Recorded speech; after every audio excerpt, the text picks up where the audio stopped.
Зря. Можешь мне помочь с английским языком, пожалуйста? Давай, показывай, что там у тебя. Мне нужно сделать третье упражнение. Давай посмотрим вместе. Read and number. Прочитать и пронумеровать.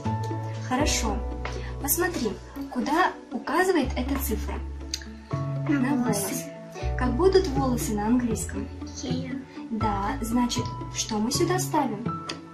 Цифру 1. Да, ставь. Дальше. Куда указывает цифра 2? На глаза. На глаза, правильно. А глаза у нас как будут на английском?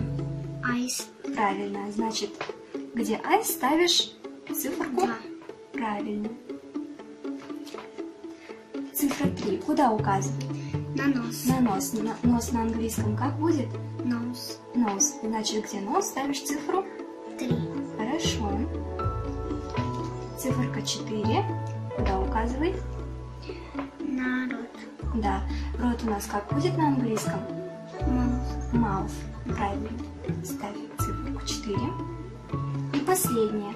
Куда указывает циферка 5? На уши. На уши. Уши это у нас на английском как? Ears. Ears. Правильно. Ставишь циферку 5. Мы закончили с заданием. Больше ничем не нужно помочь. Хорошо. Спасибо, Зире, ты у меня самая лучшая сестра. Да не за что.